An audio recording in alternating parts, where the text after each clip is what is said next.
5 a.m. I'm going to head off for a walk. The little guy's looking at me kind of oddly, but anyway, leaving the hotel. I will try and get to the first church, which should only be about 600 metres away if I follow the directions properly. So when I came out of my hotel and I just turned to the first right, I stumbled across this bus, which I am suspecting may be the Jet bus, J-E-T-T, which is the cheapest way of getting around Jordan. The hotel that I'm staying in is one of its points of interest is that it is directly near the Jet depot, so that's why I'm making that huge assumption, even though there's no signs, and I thought Jet buses were red, but I can always look into that.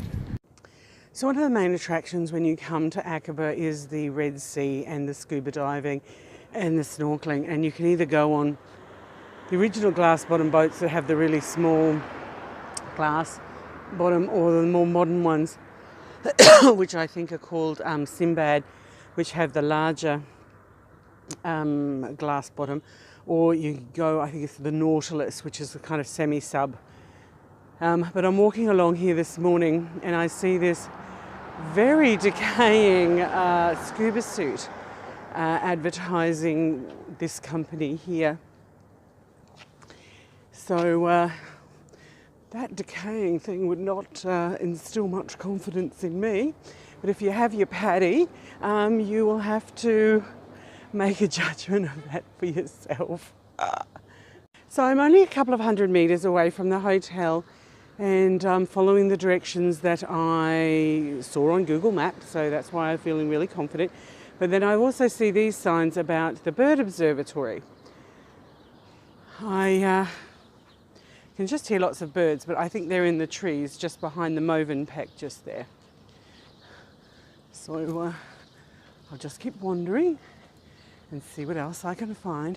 I think because I'm walking on a street that's 2 or 3 in from the Corniche, when I go back to the hotel, I'll go on the other side of that hotel over there and walk back via the Corniche. Maybe a little bit more scenic. So I've barely walked 500 metres, 600 metres, and I've come across the hole in the ground that is the world's first dedicated church. It's a mud brick building from a 4th century. It's older than the Holy Sepulchre and the Church of the Nativity. And one of the things that they've found here is dipinto, representing a procession of people, a painting with a procession of people. So, being one of the most prominent buildings in Christian history, it doesn't seem to be given much majesty.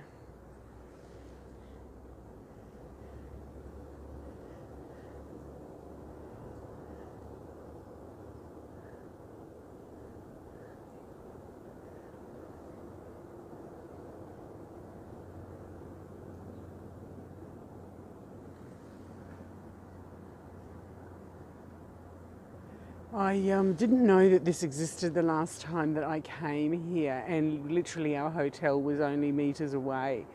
So that's why I made the special effort to come down this morning.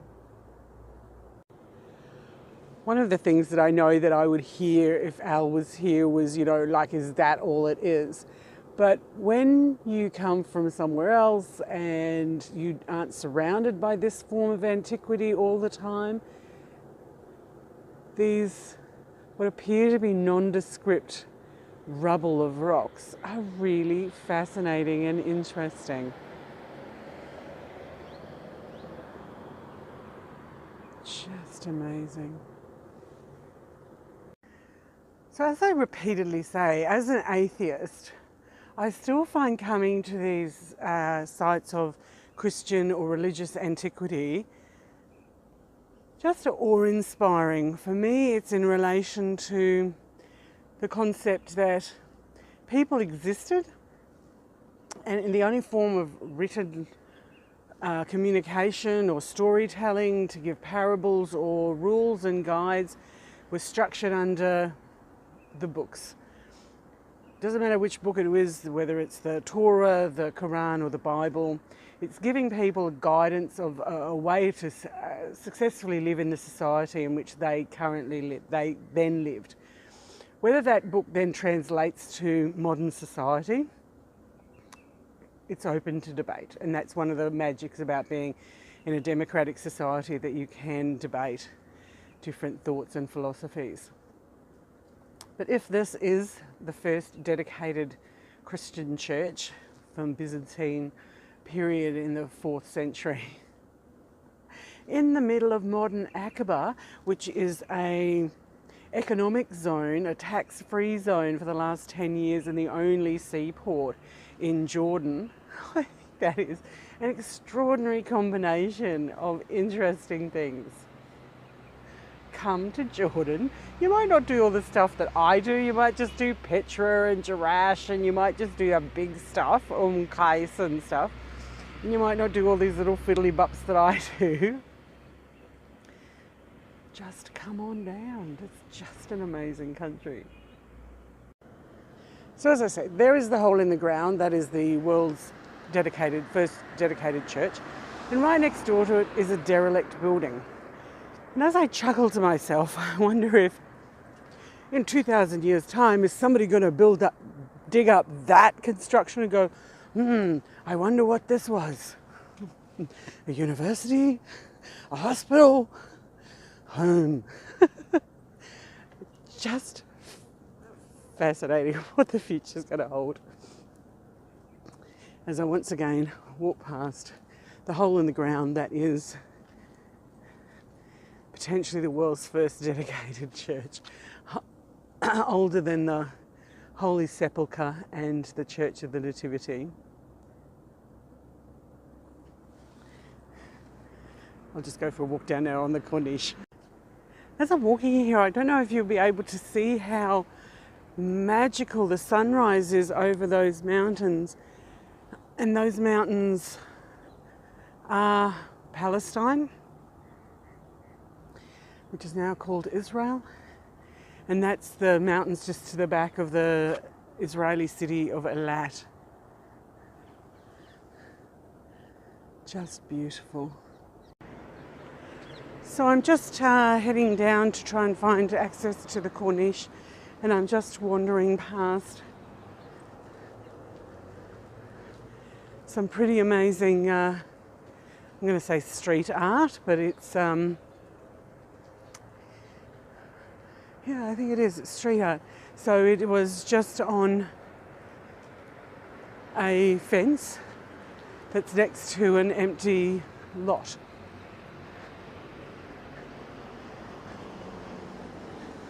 It's actually really quite amazing. Oh, great colours. This one's pretty cute. There's his tail, there's his face. Doesn't look like a happy fish. So I haven't got down to the corniche yet. I've just passed the Movenpick, which would have to be one of the biggest Movenpicks that I've seen across the street. It almost looks like an Atlantis or something like that.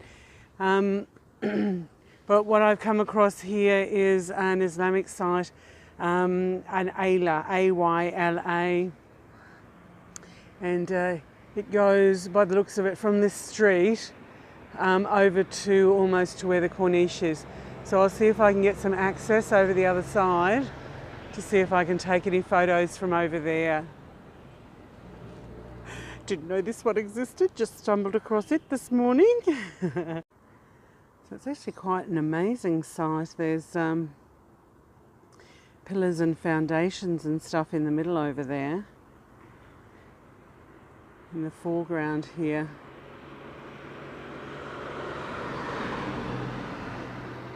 Looks to be like pathways or walls with roads in between.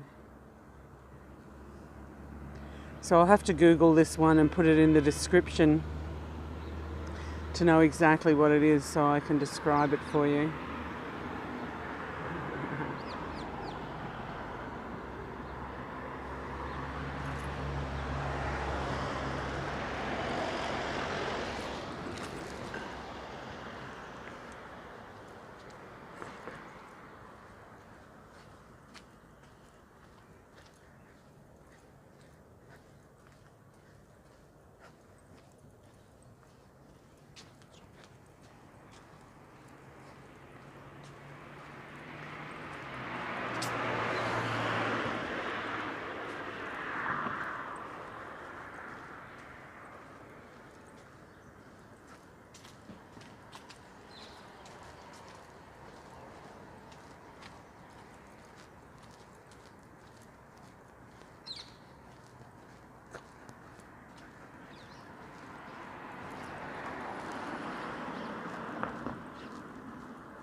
Did we drive so far?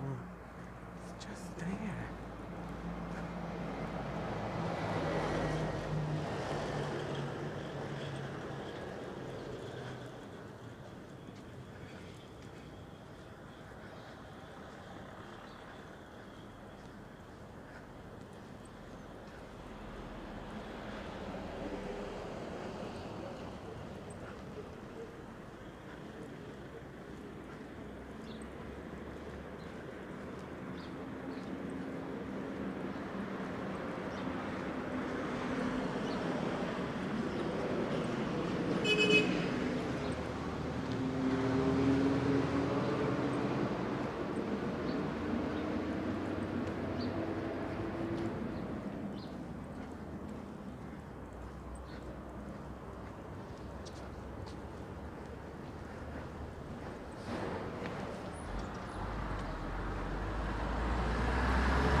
I'm getting more and more adventurous and probably even a little bit more cheekier, but I tried to get to the other side of that Aila, A-Y-L-A, but it borders the Royal Aqaba Yacht Club or Royal Jordanian Yacht Club, Royal Yacht Club of Jordan. And I ended up in the car park down a dead end. But it does command an impressive, cruise ship. I just spotted a cruise ship. It does command a very amazing part of the Corniche here.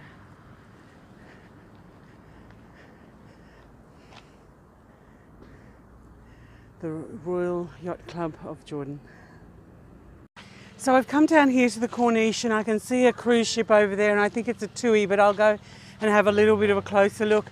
But this sign really struck my fancy. It gave me a bit of a giggle, saying about anybody littering or dumping anything in this area and solid waste radioactive material will be jailed and fined. Yes, but you can litter over the rest of the Holy Land, but don't put anything in this little bit of water or we'll give you a fine. That is just hilarious. It's just like there is actually seatbelt laws in this country. The only thing that happens with seatbelt laws is nobody actually uses them. This is an Islamic country, so there's no alcohol. Aqaba has a lot of alcohol shops. There's the Corniche.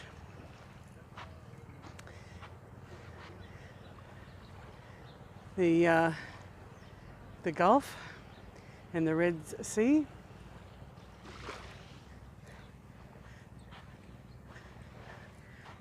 That very tall flagpole was the one I was under last time. So you see the land that's further past that cruise ship and that cruise ship, that's Saudi Arabia. Over the other side there, that is Egypt, so that's Taba. The city of Taba. Maybe that's the city of Taba. It's really, really close, and this is the city of Eilat. So you've got the four countries: Egypt, Israel, which is Palestine, Jordan and Saudi Arabia, all within a close proximity. One thing that I like to do, and I like to encourage other people to do, is try and go for a walk when the town is waking up. It just gives you a different atmosphere when the bread's being made and the rubbish man's coming by, and it's just to see it when it's quiet and then see it later in the day when it's bustling and busy with people. Just fantastic. My goodness, there's some kids out there swimming already. I swear it'd have to be like 16 degrees. That's dedication to the sport.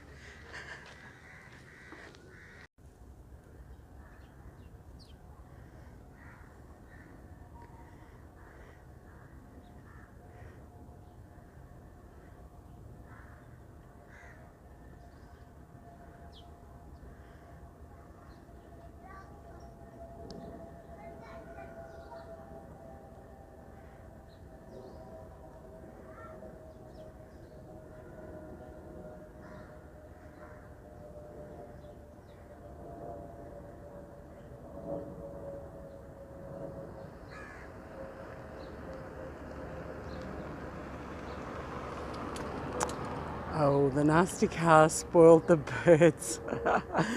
They're the cat's adventure. Oh, where'd it go? Hello?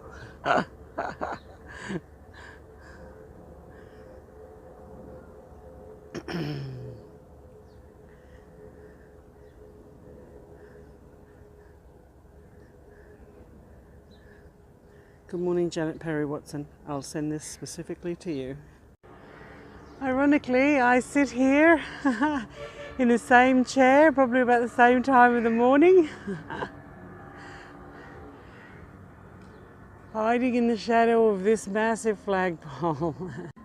So I'm sitting here in the Corniche. It's probably about 6:30, not quite 7 o'clock. It's about 1.4 kilometres from the hotel.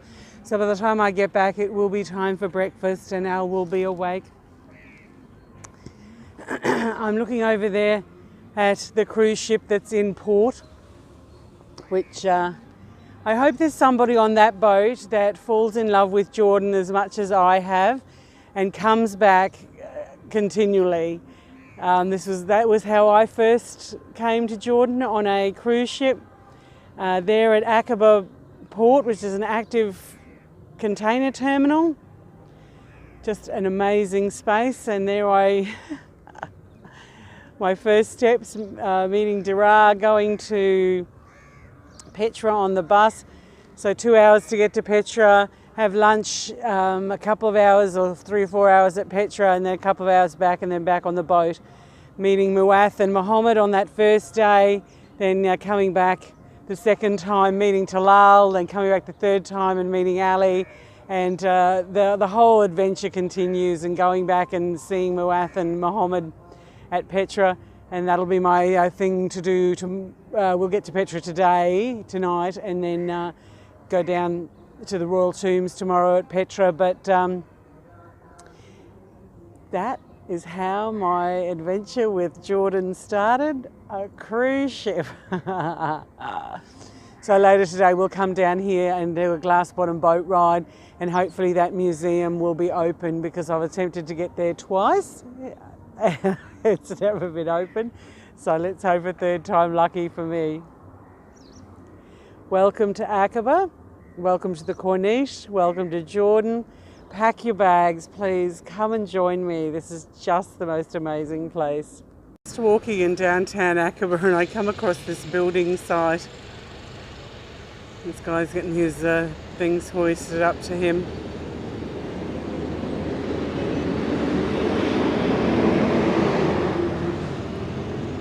You can see there his safety harness. You can see the high rails so that he doesn't fall. Actually, no, you don't see any of those things.